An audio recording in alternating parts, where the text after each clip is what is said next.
1 मार्च ते 26 एप्रिल या संपूर्ण कालावधीत श्री स्वामी समर्थ महाराजांची विशेष कृपा असल्याचं सांगितलं जात आहे. कारण 1 मार्च 2025 रोजी श्री स्वामी समर्थ महापर्वणी होती, तर 31 मार्च 2025 रोजी श्री स्वामी समर्थांचा प्रकट दिन असणार आहे. तसंच 26 एप्रिल 2025 रोजी श्री स्वामी समर्थ महाराजांचा अवतार कार्य समाप्तीचा दिवस असणार आहे. स्वामी समर्थ महाराजांची अपार कृपा स्वामी भक्तावर नेहमीच असते. याची अनेक उदाहरणं देखील आहेत. अनेक अनुभव सातत्याने ऐकले बोलले जातात. आपल्यावरही स्वामी कृपा असावी अशी कोणाची इच्छा असेल तर श्री स्वामी समर्थ प्रकट दिनाचे औचित्य साधून 11 दिवस अत्यंत पुण्याचं आणि शुभ ठरू शकतं. 31 मार्च रोजी स्वामींचा प्रकट दिन असणार आहे. आपण नेमकं काय करू शकतो? चला तर जाणून घेऊया. श्री दत्तात्रेयांचे 3रे अवतार म्हणून अक्कलकोटचे श्री स्वामी समर्थ मानले जातात. आपल्या अवतार समाप्तीच्या वेळी श्री नरसिंह सरस्वती श्रीशैल येथून कर्तळी वनामध्ये गेले. तेथे ते तपश्चर्येला बसले. मध्ये 350 वर्षे गेली. यानंतर स्वामी समर्थ महाराज प्रकट झाले. चैत्र शुद्ध द्वितीया ही स्वामी समर्थ प्रकट होण्याची तिथी मानली जाते. स्वामी महाराजांनी आपल्या अवतार कार्यात अनेक लीला केल्या, अनेकांचा उद्धार केला, अनेकांना सन्मार्गाला लावले. दांभिकता, अंधश्रद्धा यांना थारा दिला नाही. अनेक उत्तमोत्तम दैवी शिष्यगण घडवले.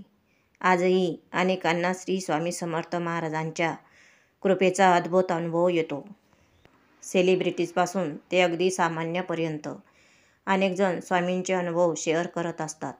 अडचणींच्या काळात सगळे मार्ग संपल्यावर स्वामींना समस्या सांगितली तर हाकेला धावून येतात, असाही अनेकांचा अनुभव आहे.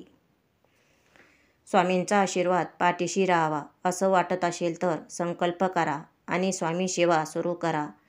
11 दिवस स्वामी सेवा करायची असेल तर त्याआधी अगदी घरच्या घरी स्वामी समोर बसून स्वामी सेवेचा संकल्प करावा. आपल्या मनातील इच्छा, भाव सांगावीत. नेहमी काय आणि कशी स्वामी सेवा केली जाणार आहे हे मनाशी अगोदर पक्के करावे. ही सेवा फक्त एक सुरुवात आहे असं समजावं आणि शक्य असेल तेवढी निरंतर आणि अखंडितपणे स्वामींची सेवा सुरूच ठेवावी. अनेकदा धकाधकीच्या काळात अशी सेवा करणे शक्य होत नाही. अशा वेळी जितकी शक्य असेल तितकी सेवा करावी. स्वामी मंत्राचा जप, स्तोत्राचे पठण आणि नामस्मरण करावे. श्री स्वामी समर्थ हे नाम उच्चारले तरी एक आत्मविश्वास वाटतो, एक मानसिक बळ मिळते. स्वामी समर्थ हे नाम उच्चारले तरी एक आत्मविश्वास वाटतो, एक मानसिक बळ मिळते, असा अनेकांचा अनुभव आहे. श्री स्वामी समर्थ हा अत्यंत प्रभावी मंत्र आहे. या मंत्राचा अर्थ समजून घ्यावा आणि यथाशक्ती मंत्राचा जप करावा. दररोज किमान 108 वेळा किंवा शक्य असेल तितका जप करावा. परंतु यात सातत्य असायला हवे. शक्यतो सकाळी लवकर उठून स्नानादी कार्य उरकल्यानंतर मंत्राचा जप करणं सर्वात उत्तम ठरू शकतं. सकाळी अगदी शक्य नसेल तर प्रदोषकाळी म्हणजेच तिन्ही सांजेला दिवे लागणीच्या वेळेस हातपाय धुवून मंत्राचा जप करावा. स्वामींचे नामस्मरण नित्य सुरूच ठेवावे. तसे स्वामींच्या विविध प्रभावी स्तोत्रांचे पठण करावे. पठण करणे शक्य नसेल तर श्रवण तरी करावे. परंतु स्तोत्राचे श्रवण करताना चित्त एकाग्र असावे. आपण स्तोत्र म्हणत आहोत असा भाव असावा.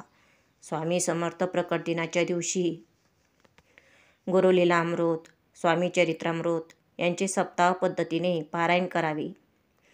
तसा संकल्प करावा.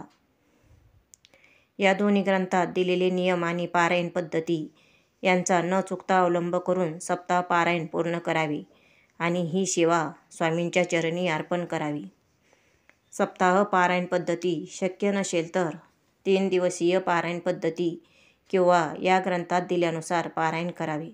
पण एकदा संकल्प केला की त्यात खंड पडू देऊ नये. अल्पावधीत कोणतीही सेवा परिपूर्ण होत नसते. त्यासाठी सातत्य हवे. त्यामुळे मनापासून सेवा करावी. सेवेत खंड पडू देऊ नये. एकदा संकल्प केला की तो पूर्ण करण्यासाठी शक्य ते सगळे करावे. शक्य असेल तर दर गुरुवारी स्वामींच्या मठात जावे. जेव्हा शक्य असेल तेव्हा अक्कलकोटला जाऊन स्वामींचे दर्शन घ्यावे. त्याचबरोबर तुम्ही आता करत असलेली स्वामी सेवा कायम सुरू ठेवावी. तुम्हाला स्वामींच्या सेवेत आणखीन काही अडचणी येत असतील तर तुम्ही आम्हाला कमेंट करून विचारू शकता. त्याचसोबत व्हिडिओमधील माहिती उपयोगाची वाटली असेल तर व्हिडिओला लाईक करा, जास्तीत जास्त लोकांपर्यंत शेअर करा आणि आमच्या भक्तिसार यूट्यूब चॅनलला सबस्क्राईब करायला विसरू नका. श्री स्वामी समर्थ.